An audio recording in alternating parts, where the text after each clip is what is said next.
parfait. Et voilà. Parfait. Alors là, vous devez, sélectionner si on dit oui au recording, c'est ça? Oui, il faut vous cliquer parce que si vous dites non, ben, vous allez être retiré de la rencontre. D'accord, c'est parce que moi, Mais je ne vois pas la commande. OK. Ben, peut-être qu'elle ne l'a pas demandé. Bravo. OK. Alors voilà. Alors, bonsoir tout le monde. Bienvenue à notre belle rencontre qui est une grande première, tant qu'à moi, de pouvoir faire ça en Zoom et de pouvoir tous être ensemble, même si on est chacun dans le confort de la maison ou du bureau. Et puis, c'est formidable. Alors, je vais donc vous commencer tout de suite par inviter Dr. Louki à nous parler de son service, s'il vous plaît. Céline, Oui. est-ce que je devais faire un petit mot de bienvenue au départ? Ou... Oui, tu as raison. Je sais que je disais merci, puis après ça, je présente Paul, puis après ça, on va donner le... C'est très bien. Vas-y, Monsieur Paul Denis, directeur général du réseau de santé. Voilà. C'est pas parce que j'ai souvent besoin du crachoir que je vous dis ça, c'est parce que je regarde l'ordre du jour puis je me dis, bon, ben, si on veut être fidèle à l'ordre du jour, ça me donne aussi l'occasion de vous souhaiter la bienvenue en tant que directeur général du réseau Santé Alberta. Et je vous remercie d'être là. Je félicite l'équipe qui a organisé tout ça, dont Céline Bossé, évidemment, puis son adjointe au bout du fil avec toutes les clés pour l'organisation électronique, Isabelle qui est là, Isabelle Deschênes-Gay. Alors, je vous souhaite la bienvenue. Tout de suite, en partant, je vous dis, évidemment, la santé, c'est quelque chose qu'on possède aujourd'hui, mais pas nécessairement demain. Alors, il est bon d'entendre parler de santé, soit pour les femmes et les hommes, et puis ensuite voir qu'est-ce qu'on peut faire pour garder cette santé, la protéger et même l'améliorer. Le réseau Santé Alberta est un de 16 réseaux à travers le pays qui sont membres de la Société Santé en français et qui est subventionné par Santé Canada. Et notre mandat, c'est bien simple, c'est d'augmenter l'accès à des services de santé en français partout en Alberta où se trouvent les francophones. C'est une grosse tâche qui va prendre longtemps et qui a besoin de votre appui. Et je suis content que vous êtes là ce soir pour démontrer cet engagement de votre part. Alors, Céline, je te retourne la parole pour commencer le bal. Merci. Parfait. Merci, Paul. C'est vraiment bien. Alors, Dr. Louki, vous vous présentez maintenant. Voilà.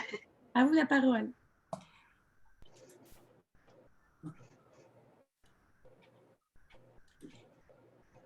Voilà, donc, comme vient de le dire Céline, je suis Louki Nganda. Je suis responsable du Centre de bien-être et de prévention pour Afro-Canadiens de l'Alberta. Je vais rapidement vous parler du centre.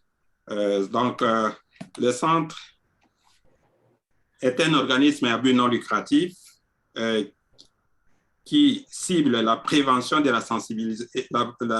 la prévention et la sensibilisation consacrée aux maladies cardiovasculaires, diabète, maladies mentales et la réinsertion sociale aussi par une approche communautaire. Voilà donc, vous avez en résumé les services qui sont rendus par notre organisme de façon culturellement adaptée. Donc, la prévention des maladies chroniques, la santé mentale, la santé des aînés, et puis, oh là là, il y a quelque chose qu'on ne voit pas là, mais, la réinsertion sociale.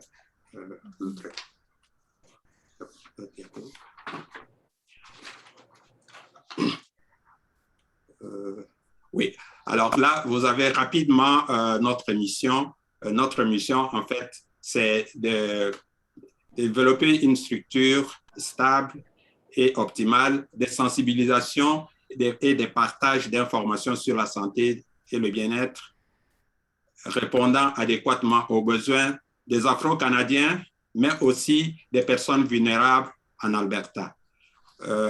Nos objectifs, comme vous pouvez voir, donc, c'est réveiller la conscience des membres, mettre en place des programmes de sensibilisation communautaire et créer des partenariats avec les institutions étatiques et non étatiques. Vous le verrez tout à l'heure d'ailleurs.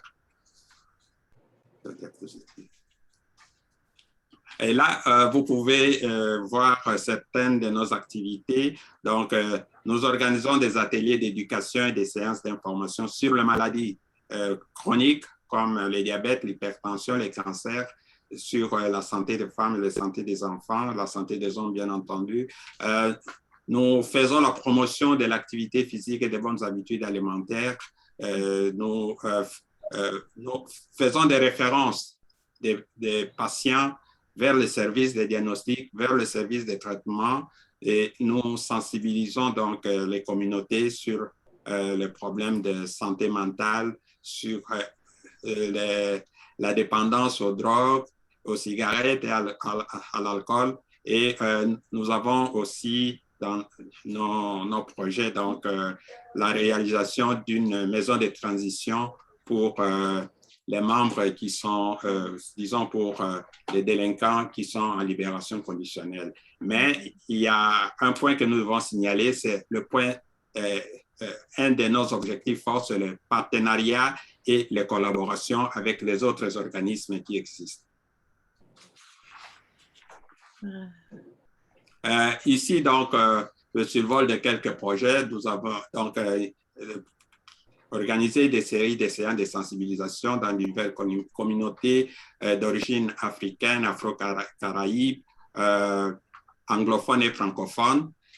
Et nous avons organisé aussi la sensibilisation à la maltraitance des personnes âgées. Et nous avons organisé des séances de sensibilisation à la santé mentale avec, en collaboration avec le campus Saint-Jean. Et nous sommes en train de travailler donc sur la maison de transition avec le service correctionnel du Canada. Oh, là, vous avez un repas, je vous montre assez rapidement, un repas qui a été organisé après une conférence. Donc, souvent après les conférences, on organisait des repas, un repas donc avec des mets sains, donc de fruits, de légumes, de poissons. Et là, vous pouvez voir une de nos conférences de sensibilisation. Ici, c'était dans une église anglophone, mais tout le monde était invité pour assister à cette conférence-là. Et là, nous avons aussi un projet sur de la promotion de la santé de la petite enfance. C'est un projet que nous faisons en collaboration avec,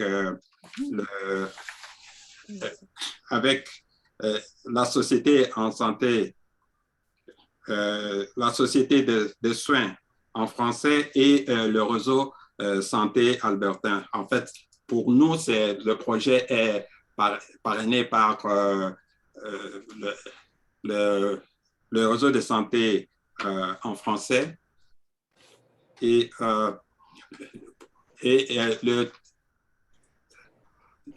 disons, le titre de notre projet, c'est « Investissement stratégique pour la santé et le développement de la petite enfance ». Et donc, le but de ce projet est d'augmenter l'appui aux parents immigrants et aux professionnels intervenants afin de stimuler les pratiques parentales favorables au développement de l'enfant et à la promotion de la santé.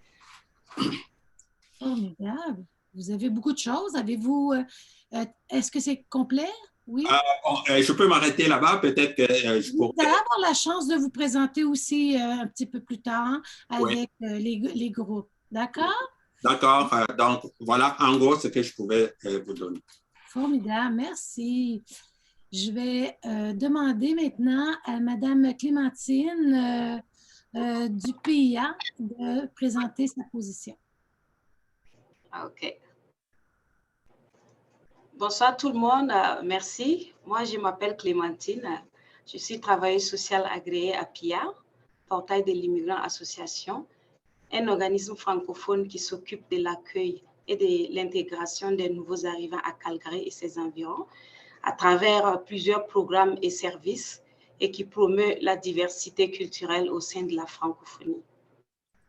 Mon travail consiste à accompagner les individus, les familles et les groupes dans l'acquisition du bien-être à travers des interventions psychosociales.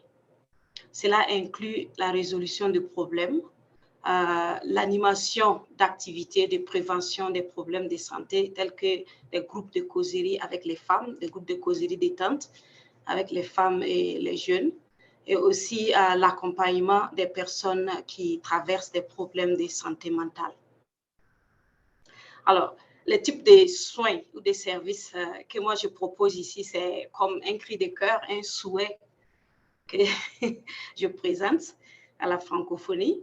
Donc, je propose en matière de prévention des problèmes de santé, je propose d'abord l'accès à l'information sur les facteurs de risque en ce qui concerne la santé et la disponibilité de ressources qui permettront aux francophones nouveaux arrivants surtout d'éliminer ces facteurs de risque avec, par exemple, la mise en place de programmes de gym gratuits ou à moindre coût pour les familles à faible revenu afin qu'ils puissent avoir accès à faire des exercices physiques pour éliminer la sédentarité. Ensuite, je propose la multiplication des sites de soins et des services en langue française, de telle sorte qu'en un clic sur Google, les francophones puissent avoir une longue liste de personnels soignants parlant français dans tous les 4 coins de nos villes. Que les francophones en Alberta ne soient plus obligés d'aller à 40 km pour avoir un médecin de famille qui parle français, ce qui démotive complètement le suivi en matière de santé. Et aussi, bon, que le francophone en Alberta ne soit pas obligé, par manque de médecins parlant français, d'aller se faire suivre en anglais et faire comme moi j'ai eu à le faire dans le passé, répondre yes à toutes les questions du médecin sans vraiment bien comprendre. Voilà. Enfin, bon, je propose plus de soins en offre active, ce qui va au-delà de la simple satisfaction que l'on peut éprouver en ayant un soignant et qui satisfait aussi le besoin d'appartenance qui, selon la pyramide des besoins du psychologue américain Abraham Maslow, 1908-1970, fait partie des besoins humains fondamentaux. Donc, en effet, appartenir à une communauté francophone que l'on aime et dans laquelle on se sent aimé et accepté. Et savoir que dans cette communauté francophone, on peut se faire soigner ou se faire suivre dans sa propre langue, c'est une satisfaction qui nourrit le mental et qui peut contribuer à éliminer un facteur de risque comme le stress, surtout dans la recherche de médecins de famille.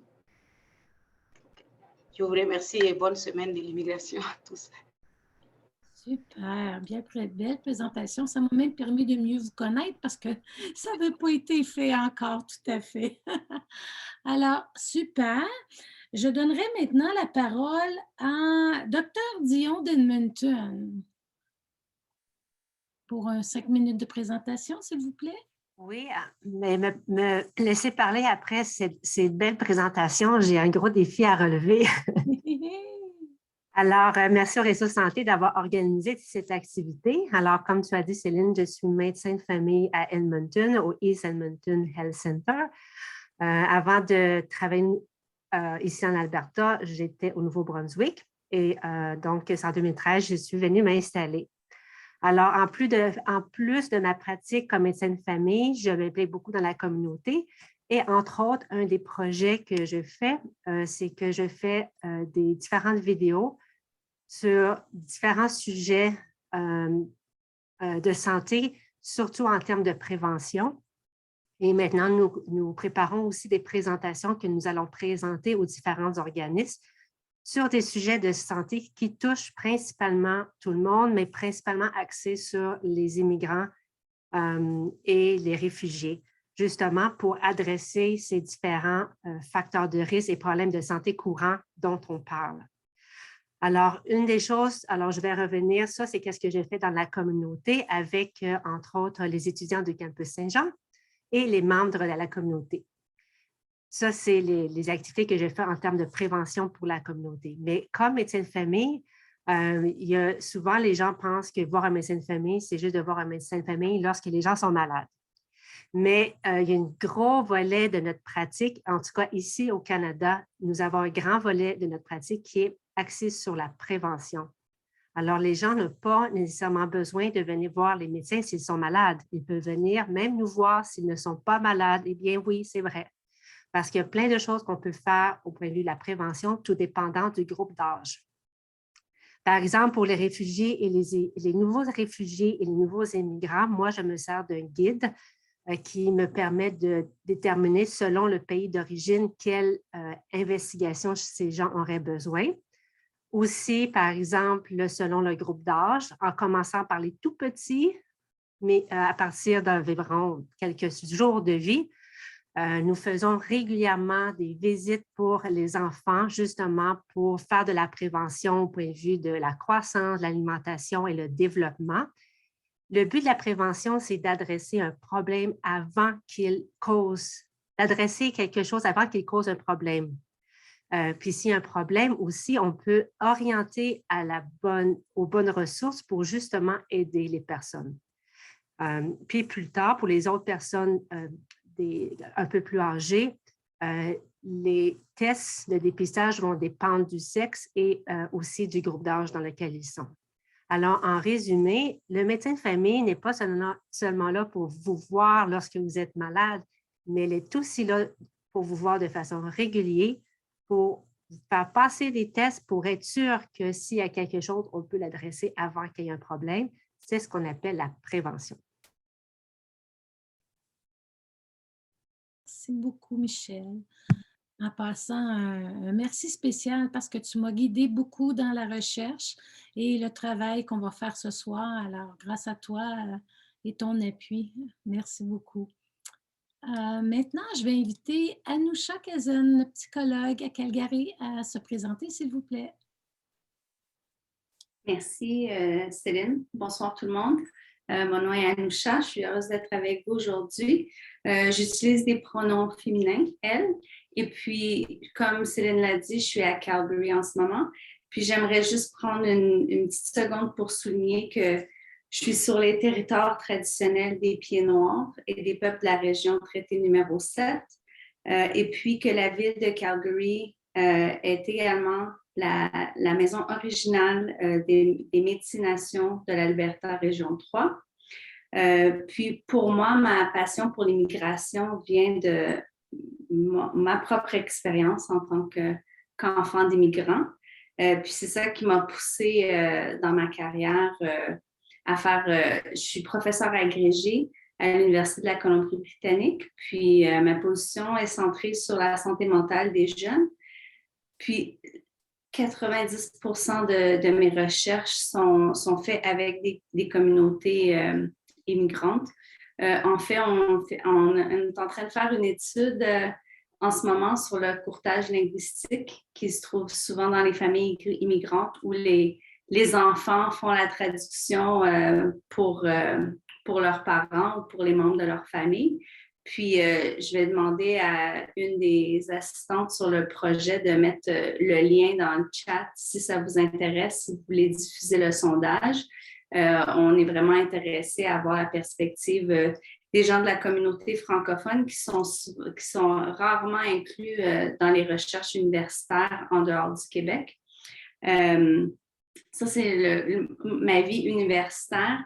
Du côté psychologue, j'ai une petite pratique privée à Calgary où je travaille avec des gens de divers backgrounds, mais la plupart des gens avec qui je travaille sont souvent des femmes de couleur et ou des gens de la communauté LGBTQ+.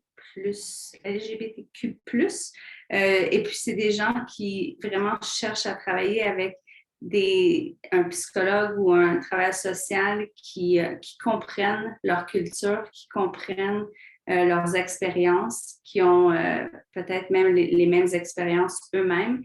Puis souvent, ces gens-là, c'est des immigrants de première ou deuxième génération. Donc, je suis heureuse d'être avec vous aujourd'hui, puis j'ai hâte à notre discussion. Merci.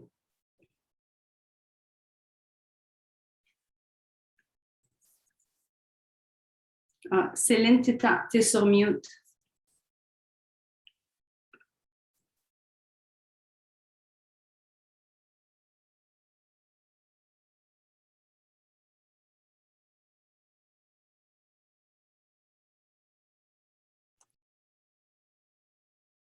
Là, vous m'entendez. Voilà. OK. Ah, j'ai eu chaud tout d'un coup, là. OK. Alors là, ce qu'on va faire, on va présenter le contexte de la discussion d'aujourd'hui. Excuse-moi, Céline, tu Oui, veux que je partage la... s'il vous plaît, oui. OK. Oui, je me demandais, il était où? Voilà, on va commencer à la première page. Tout au haut, s'il te plaît. Oui, c'est ça. Alors, le titre, là, on s'entend bien que c'est ça. On va parler de la santé des femmes et des hommes immigrants. Puis, l'idée et le but de cette rencontre aussi, c'est d'essayer d'identifier les principaux défis puis comment mieux y répondre. Alors, on a une belle panoplie de services, comme vous avez pu le remarquer dans nos panélistes. Alors, ce n'est qu'un échantillon de ce qui est possible de trouver en français dans les services de santé. Alors, c'est avec plaisir que je vous présente ça. Troisième, oui, prochaine, s'il te plaît, Isabelle. Alors, comment va se dérouler? Là, on a fait quand même une bonne partie. On a accueilli les participants, les panélistes, on a demandé à Paul, on a fait parler nos panélistes et maintenant, à mon tour, j'ai fait un petit saut là, bon. Après ça, moi, j'en ai pour une quinzaine de minutes à peu près à vous présenter les grands points et vers 8h moins 10, on va se diviser les hommes dans un côté, une salle numéro 2 et les femmes dans la salle numéro 1. Et on sera de retour ensemble par la suite. On va être en discussion avec chacune des salles aura deux panélistes avec eux pour les accompagner et aussi un animateur qui va animer la conversation et prendre des notes pour en retirer des grands principes pour faire avancer la cause. Autour de 20h, 8h15 ou 20, pardon, on va revenir en salle commune pour faire le mot de la fin. Et ça devrait tout se terminer au plus tard à 8h30. Voilà. Prochaine. Merci. Alors, pour résumer le tout, connaissez-vous le phénomène de l'effet de l'immigrant en bonne santé? Hein, c'est un phénomène parce qu'à quelque part, on dit très bien que plusieurs études montrent qu'au Canada, les immigrants adultes sont en meilleure santé que les Canadiens de naissance, du moins dans les premières années suivant leurs arrivées. Notamment, on ce qui a trait à la présence de certaines maladies chroniques et de la santé mentale. Donc, on résume, les nouveaux arrivants, en général, sont en meilleure santé que les Canadiens. Par la suite, d'où le phénomène, là, les immigrants en bonne santé. Par la suite, cet avantage peut toutefois s'atténuer ou disparaître lorsque la durée de la résidence s'allonge. Les conditions de vie, les changements sur le plan de l'alimentation ou encore l'adoption de certains comportements à risque expliqueraient l'étiolement de l'état de santé des immigrants dans le temps. Alors, c'est un petit peu ce que faisait allusion tout à l'heure Dr. Louki en faisant tous les travaux sur la prévention pour maintenir l'état de santé. Oui, prochaine, s'il te plaît. Alors, on dit qu'au Canada, les réfugiés, les immigrants à faible revenu et ceux en provenance de d'autres régions que l'Europe seraient plus susceptibles de voir leur santé décliner avec le temps. Prochaine.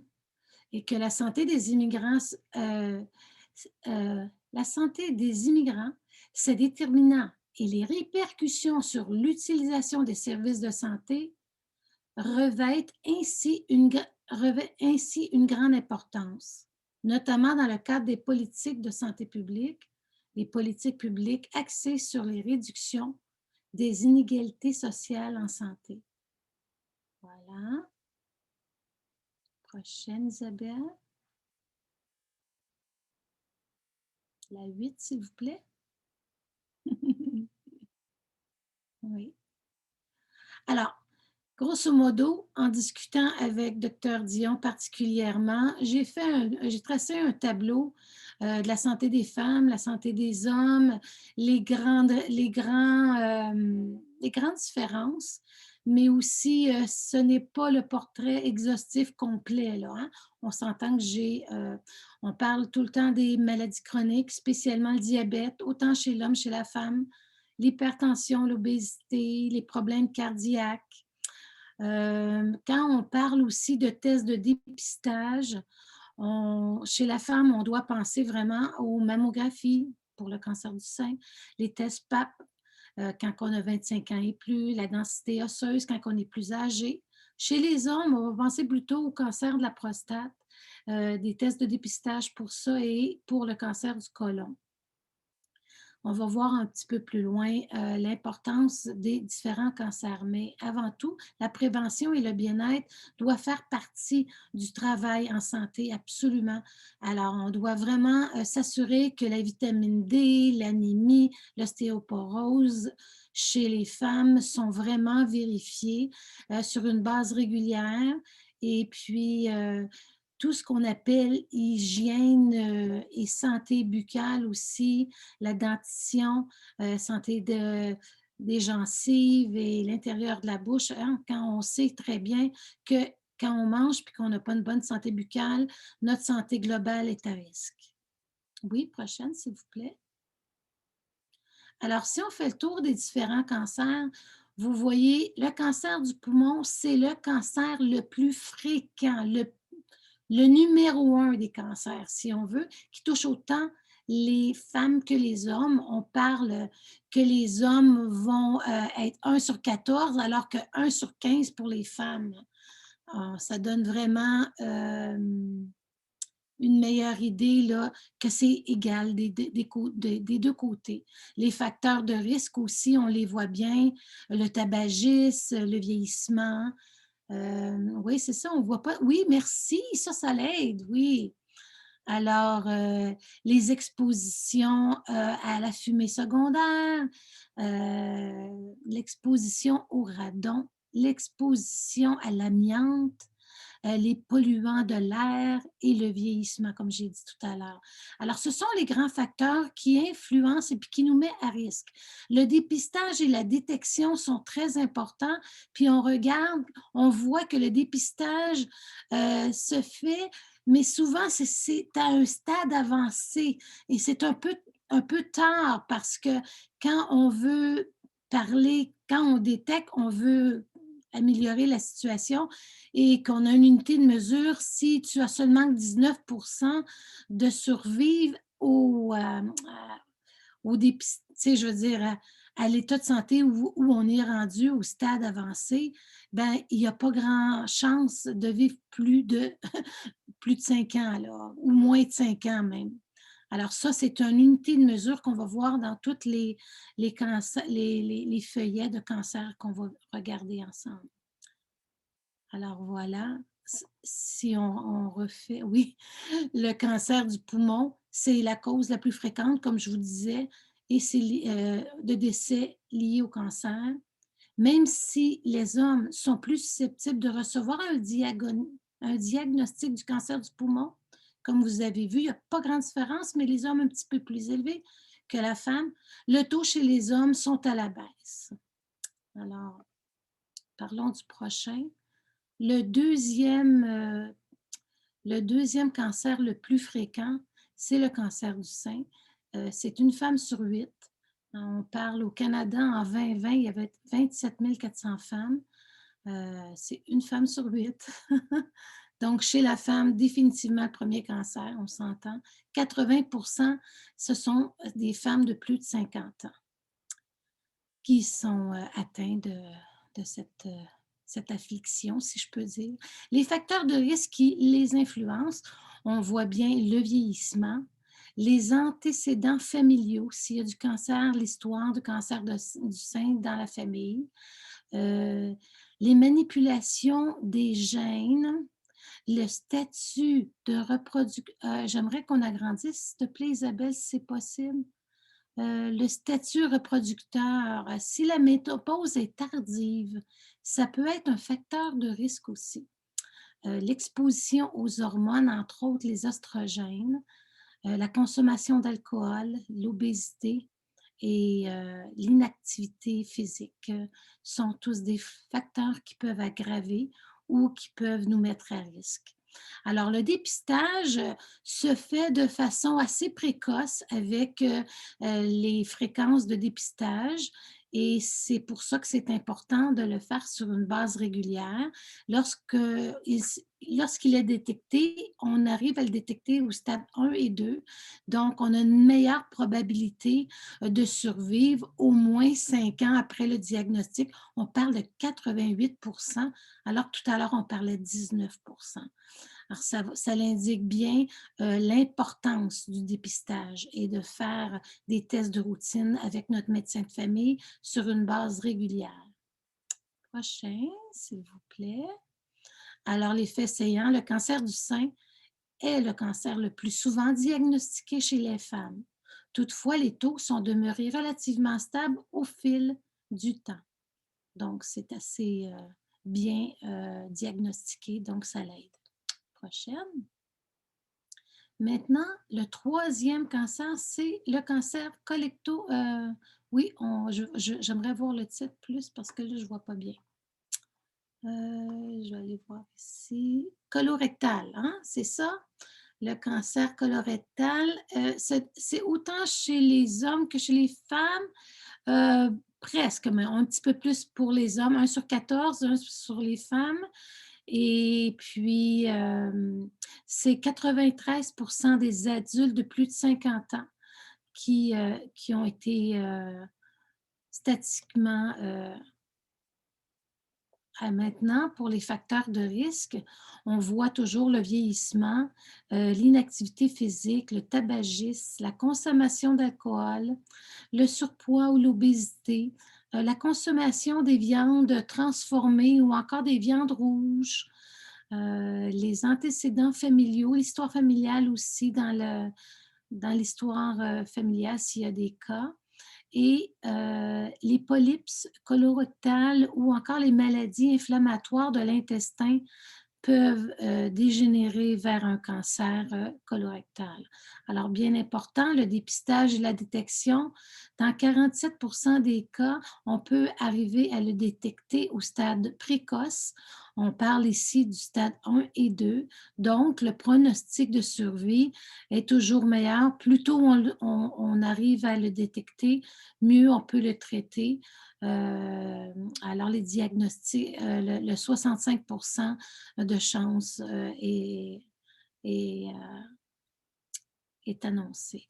Donc, on voit que c'est les adultes de 50 à 74 ans qui présentent des risques moyens, d'où l'importance de recommander plus fortement ces tests de dépistage. Voilà. Céline, je viens de retrouver le bouton pour enlever, pour que je puisse te parler. Est-ce que tu es en mode plein écran? Oui. OK, parce que même si je grossis, ça se peut que tu ne vois pas. Moi, c'est très, très gros. Alors, je vais faire mon possible pour que tu vois bien, là, mais... Là, je vois bien, Isabelle. Okay. Je voudrais revenir à la prochaine, le 14, s'il vous plaît. Alors là, on va... Oui, merci. Alors, toujours sur le cancer du côlon et du rectum, ça touche les deux sexes, comme je vous disais.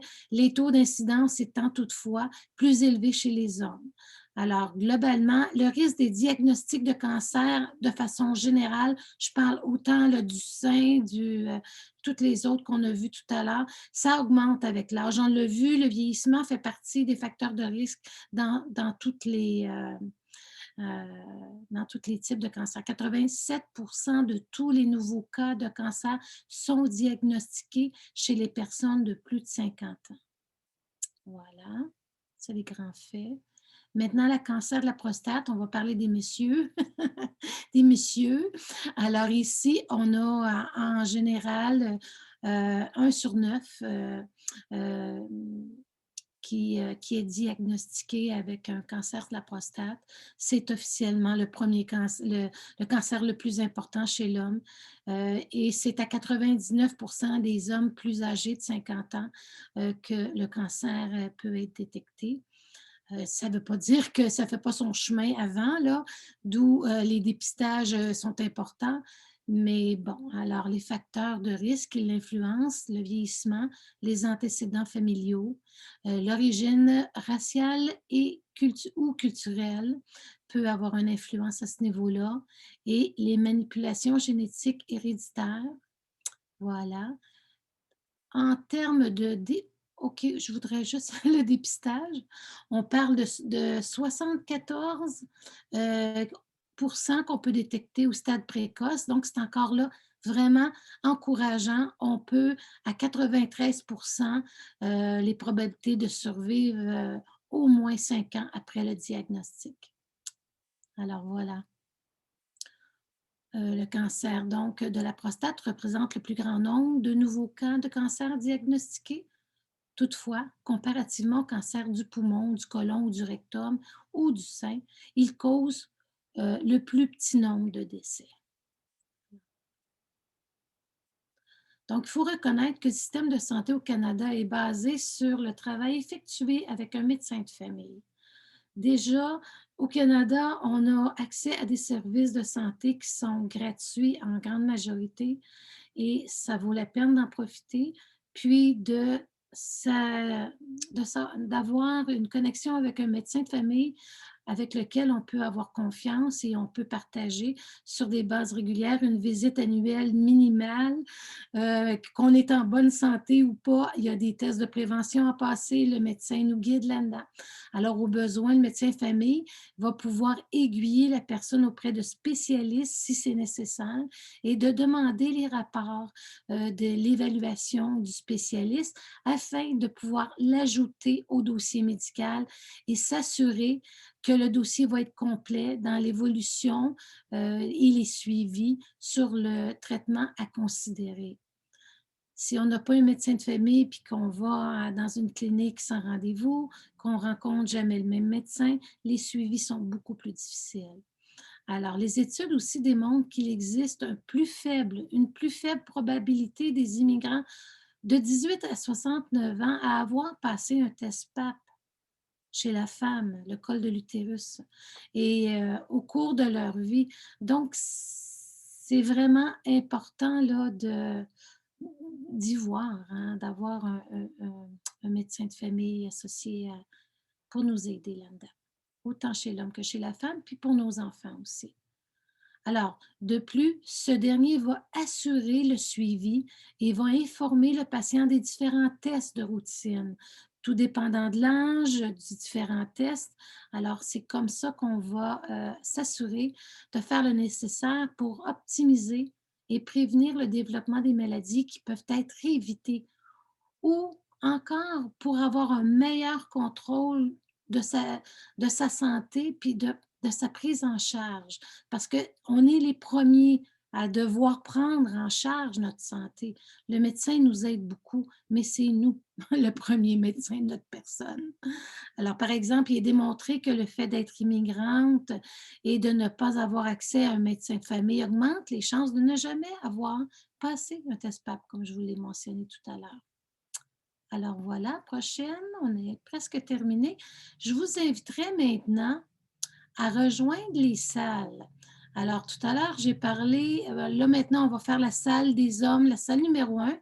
Monsieur Pascal Méan sera votre animateur et il sera accompagné du docteur Loki et de Nusha Kazen qui va pouvoir répondre à vos questions et à parler ensemble de façon plus privée. Maintenant, pour les femmes à la salle 2. Attends, Céline, Oui. c'est qui est avec Anusha? Oui, c'est Pascal Méan et Dr. Louki. OK, excellent. D'accord. Et à la salle des femmes, la salle numéro 2, on a Rachel Nalega qui sera votre animatrice et elle sera accompagnée du docteur Michel Dion et de Clémentine Savadogo. Alors, OK, je vous laisse avec... je m'excuse encore de déranger. C'est parce que je ne vois pas les photos de tout le monde. Alors, j'aurais besoin de savoir le genre à laquelle la personne qui s'appelle Chikoufé Amer s'identifie. Désolée. Bonjour, je suis une femme. OK, excellent. C'est bon. Merci beaucoup. Désolée. Merci. Alors, avec ces salles, profitez des 2 professionnels qui sont avec vous pour, si vous avez des questions précises ou encore si vous avez vécu des demandes de services et vous avez eu des défis à obtenir le service adéquat et qui aurait été plus avantageux pour vous. Alors, on va prendre des notes et on va revenir en salle dans 30 minutes. OK. Alors là, j'ouvre les salles. Ça va sûrement vous demander de vous joindre. Alors, on y va.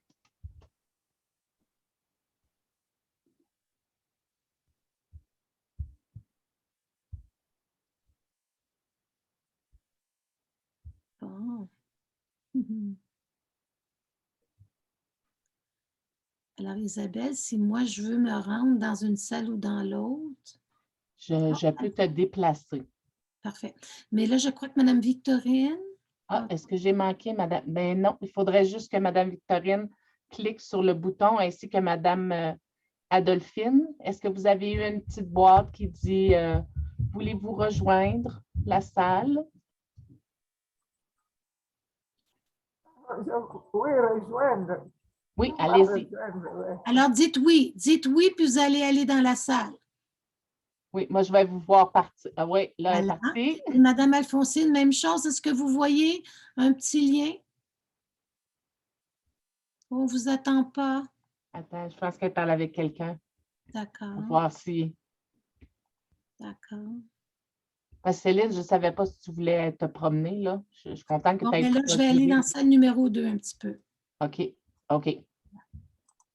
Est-ce que vous pouvez me parler, Mme Adolphine? Est-ce que vous êtes capable... OK, attendez, je vais vous ouvrir votre micro peut-être. Ah, elle est partie! OK.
Oh, c'était...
Parfait. Alors, est-ce que là, on est présentement 15 dans la salle globale? Parfait. On Je est là. pense qu'on a tous les gens sont là? Oui, il manque juste la Et personne. Hélène qui a dû quitter, c'est Ouais, ça? c'est ça. Oui. Parfait. OK. Alors, écoutez, dans notre petit dernier, on doit demander aux deux animateurs de nous donner un petit rapport concernant les discussions ou les préoccupations qui ont été soulevées, qui seraient au bénéfice des deux groupes, là. Alors, je vais inviter Pascal Méan, si tu veux bien, à nous partager ce qui a été, ce que tu veux bien nous partager. Merci. On a parlé de beaucoup de choses, bien sûr, avec des experts qui connaissent bien le sujet, enfin même 3 experts, je dirais, qui connaissent bien le sujet. Et c'est vrai qu'on a plus parlé de façon générale, je dirais, que de façon spécifique pour les hommes. Parce que je pense que les problèmes sont quand même très similaires, même s'il y a toujours en fil rouge le fait que je vais être un peu direct, j'entends que c'est souvent les mamans quand même qui, en fin de compte, vont prendre certaines décisions de santé par rapport aux enfants qui vont les aider à traduire aussi. Mais c'est vrai que sans ça, de ce que je comprends bien, on a quand même toujours des grands problèmes, non seulement linguistiques, mais aussi culturels qui vont avoir une importance. Et c'est pas toujours facile de convaincre les gens qui ne sont pas convaincus. Évidemment, on n'arrive pas à boire un âne qui n'a pas soif, j'entends, hein. Mais c'est comment faire mieux circuler ce message du point de vue linguistique. Je pense qu'il y a une grande aide. Si quelqu'un est compris ou comprend, il sera plus facile à ce moment-là à comprendre la prévention ou à suivre de la prévention s'il comprend le message. S'il ne comprend pas le message, s'il ne voit pas l'exemple, il ne va pas adhérer à ça. Et je pense que c'est un des problèmes à trouver une solution. C'est comment alors moi je me pensais à haute voix, mais est-ce que si on arrive à trouver quelque chose d'autre que linguistique, et je pense aux signaux visuels, ce serait peut-être une piste à suivre aussi, parce qu'à ce moment-là, ça s'adresse à toutes les langues, pas seulement aux problèmes de traduction français, anglais ou autre, mais on voit dans certaines études que parfois c'est des pictogrammes, donc c'est vraiment des phénomènes visuels qui aident à convaincre les gens ou à comprendre, parce qu'il y en a qui ne comprennent pas ce que ça veut dire.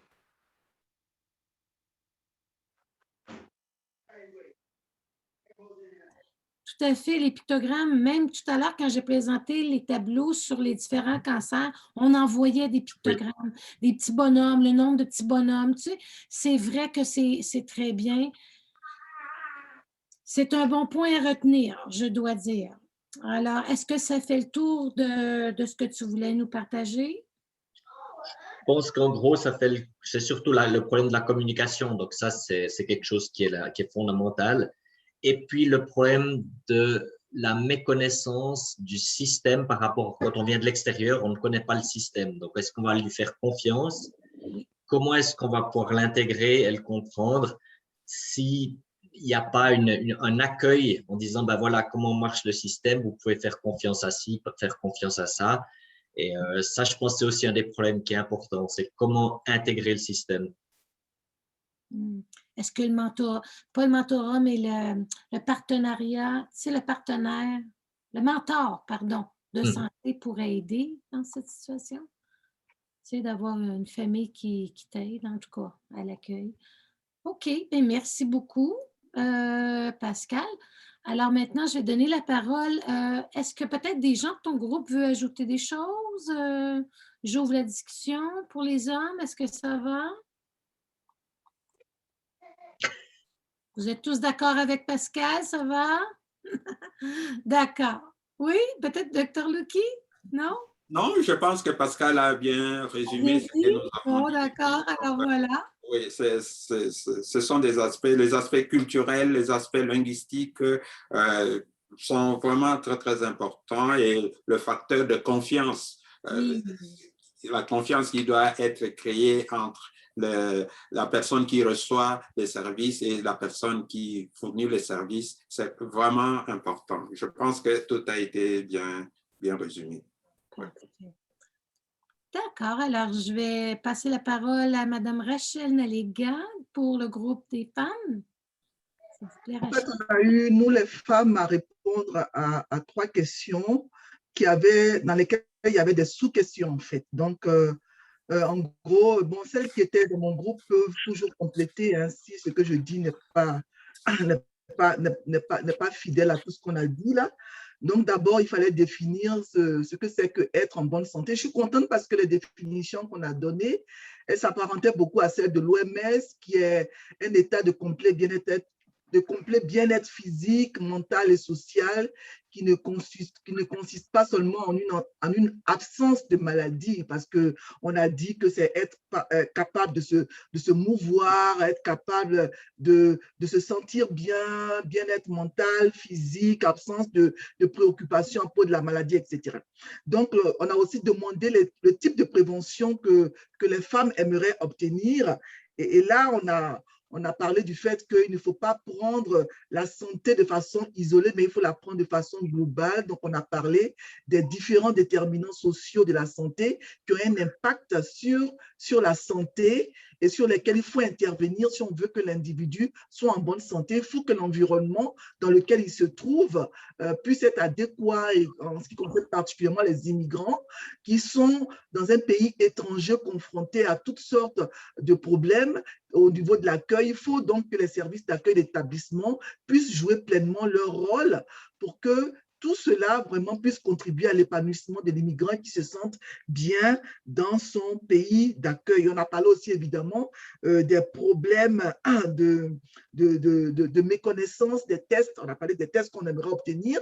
Donc, on a parlé du fait qu'on ne peut pas demander des tests qu'on ne connaît pas. Donc, la méconnaissance des tests qu'il faut passer et tout ça peut être vraiment un grand obstacle qui va faire que le patient ne va pas avoir accès à des tests qui devraient passer normalement.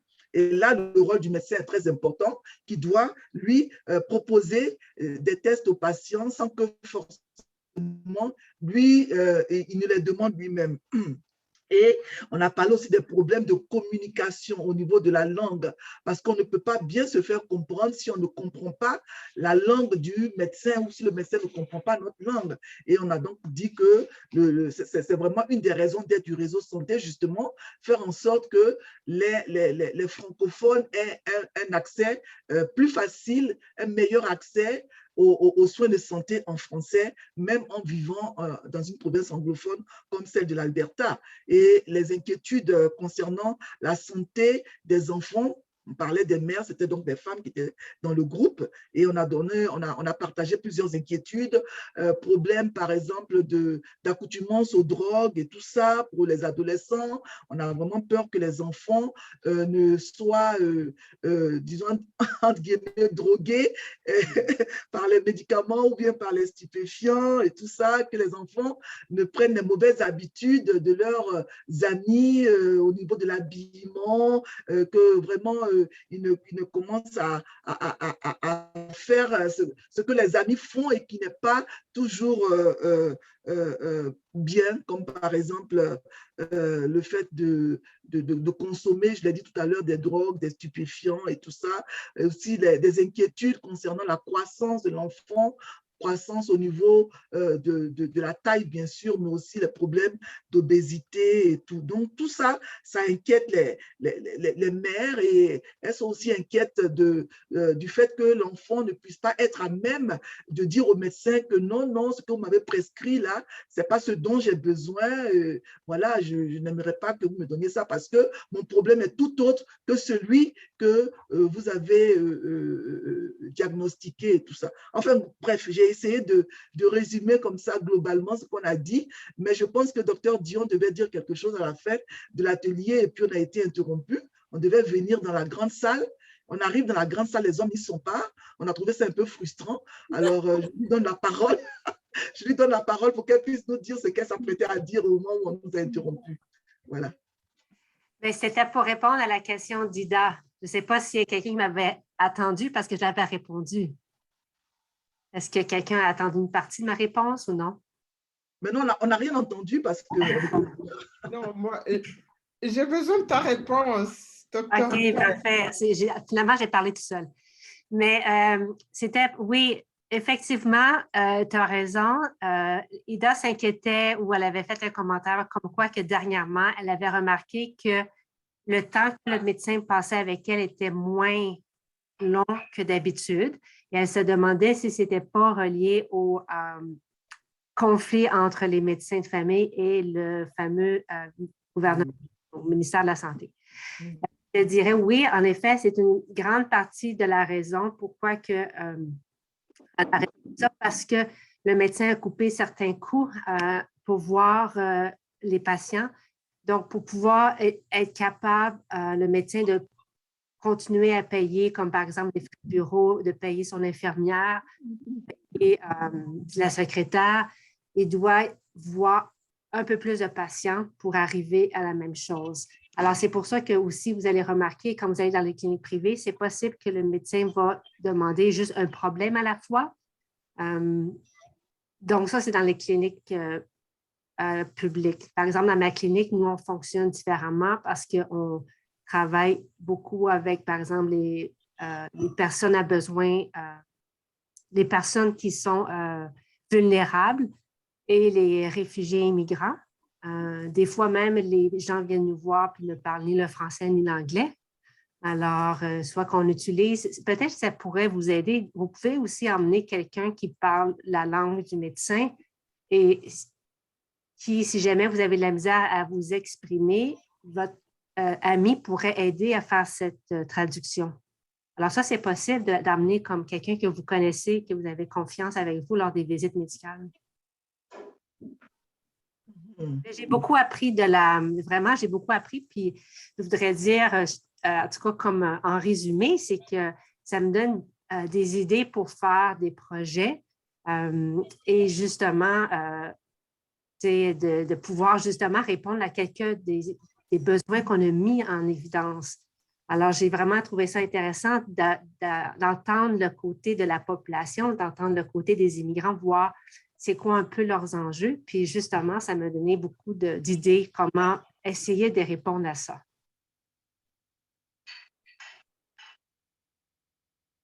Alors, c'est formidable ça, Michel, parce qu'à quelque part, c'est vrai qu'on n'en a pas des occasions d'exprimer ça de façon...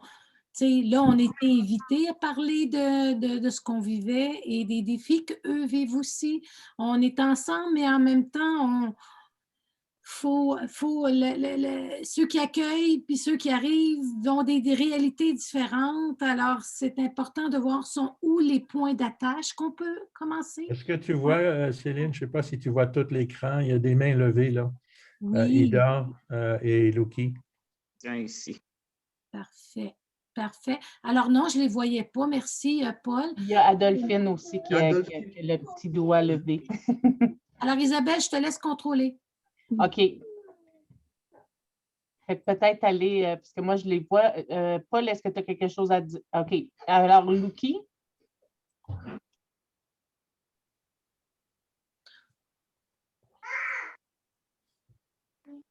Oui, juste, je voulais revenir sur ce que disait Rachel tout à l'heure pour la compréhension des tests. Je pense ce qu'il faut savoir, c'est que c'est un problème de littératie de la santé. Généralement, les immigrants ont un niveau de littératie en santé qui est très, très bas. Alors, il faut qu'on y travaille. Il faut qu'on y travaille. Il y a des gens à qui vous prescrivez des médicaments, vous dites, vous prenez 2 comprimés par jour, ils ne savent pas pourquoi ils doivent prendre 2 comprimés par jour. Ou vous leur dites, vous prenez ce produit pendant le repas. Ils ne savent pas pourquoi ils doivent prendre pendant le repas. Donc, vous avez plusieurs cas comme ça. Et malheureusement, il faut apporter de l'information chez ces gens-là. Donc, voilà ce que je voulais ajouter à ces propos. Donc, le problème de communication est très important, mais on doit leur apporter l'information aussi, parce qu'ils n'étaient pas habitués peut-être à avoir cette information-là. Et ici, le système est fait de sorte que beaucoup d'informations, vous les trouvez dans dans la littérature, dans les pamphlets, tout ça. Et quand le docteur Dion reçoit un malade, un patient, il s'attend à ce que le patient ait déjà mis en ordre tout le problème qu'il va poser. Mais souvent, ce n'est pas le cas pour les gens qui viennent des pays de l'Afrique ou de l'Asie. Voilà, j'ai terminé. C'est là, Madame Adolphine, si vous voulez parler. Merci beaucoup. Moi, c'est une préoccupation. Ma préoccupation est celle-ci. Je suis nouvelle immigrante. Je voulais savoir comment je peux accéder aux soins de santé. C'est ça mon problème. Je ne suis pas encore intégrée. Si vous pouvez m'aider, c'est mon problème. Merci.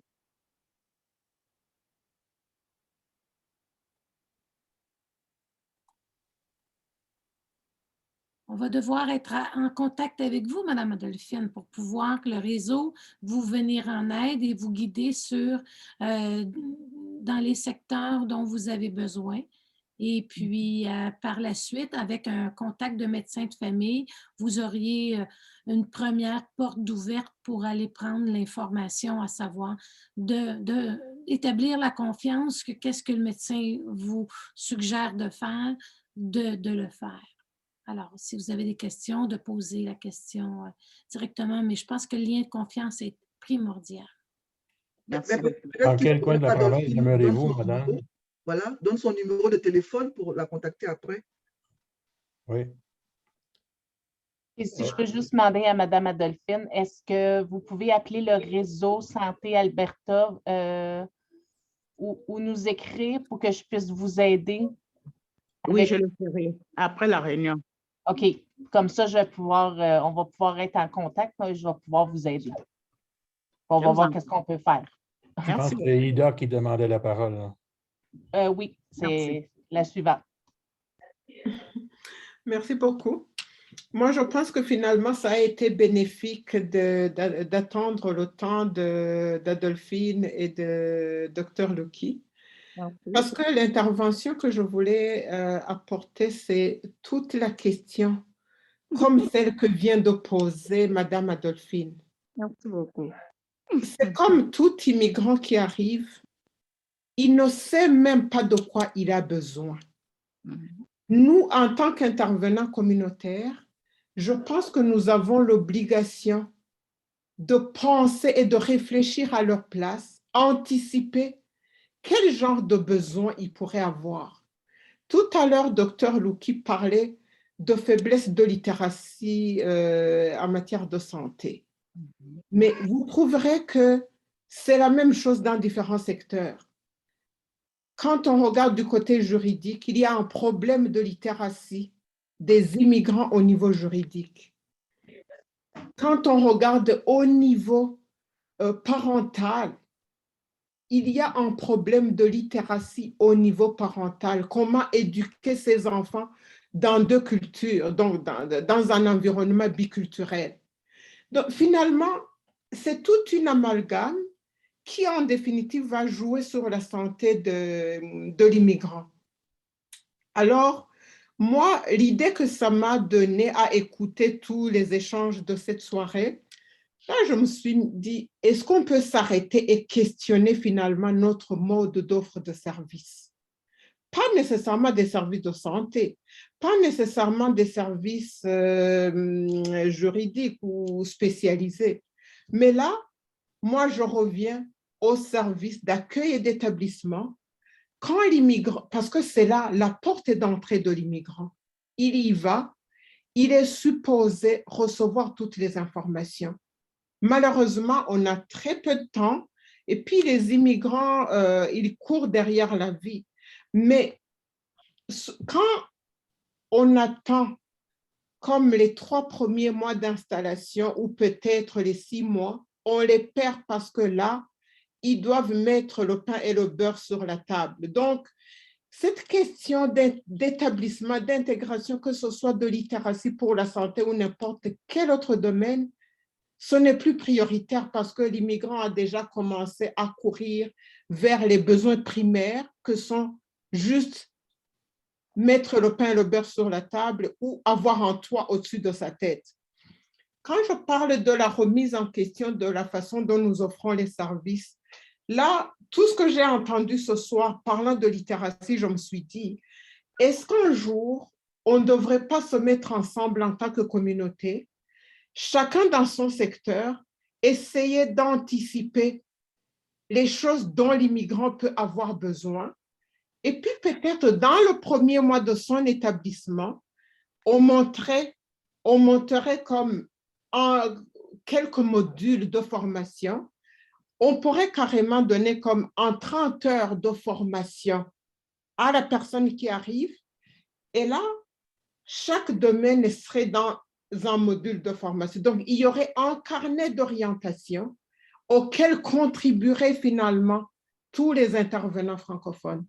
Et de là, on améliorerait cette littératie, laquelle littératie, même si elle n'est pas bien acquise, avec ce guide ou finalement ce guide avec différents modules, l'immigrant saurait que oh, si j'ai un problème de santé, je sais où je peux me diriger. Donc, je peux me diriger vers le réseau santé. C'est exactement comme Madame Adolphine qui aujourd'hui est chanceuse de savoir qu'elle peut s'adresser au réseau santé albertain. Mais il y a quelqu'un d'autre qui n'est pas ici ce soir qui a le même problème. Donc, comment anticiper ça? Quelqu'un peut avoir un problème d'ordre juridique, avoir un enfant qui a affaire avec la loi, qui a des démêlés avec la loi. Il ne saura pas quoi faire. Mais s'il a ce carnet qu'on a anticipé avec différents modules, peut-être que ça pourra aider. Je m'excuse, j'ai trop parlé. Vous comprendrez, je parle en coordonnatrice de réseau. Merci.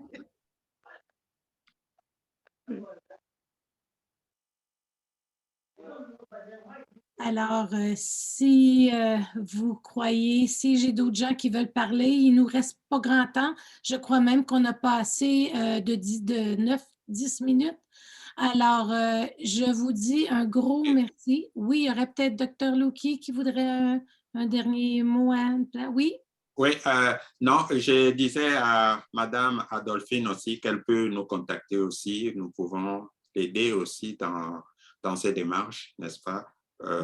Donc, de toute façon, nous, on est en contact avec le réseau, on est en contact avec tout le monde et comme j'ai souligné avec RIFA, nous, on veut travailler ensemble, on veut un partenariat important et c'est ça qui peut nous aider à arranger notre domaine de santé. Donc, Madame Adolphine peut aussi nous contacter. Elle pourra envoyer aussi un petit message au CEBEF ou Céline pourra nous mettre en contact avec elle. Céline, oui, Paul, vous pourrez vous mettre en contact, Dr. Louki. Il n'y a pas de trouble avec ça. C'est très bien. Oui, merci. Merci. Alors, sur ce, je vous souhaite une bonne fin de soirée. Puis merci encore. Vous êtes des trésors incroyables pour nous qui veulent vous aider. On a besoin de vos opinions et c'était tellement riche comme conversation. Je suis enchantée de notre soirée. Et j'espère. Bonsoir tout le monde. Merci beaucoup. Au revoir. Merci. Merci. Bonne soirée.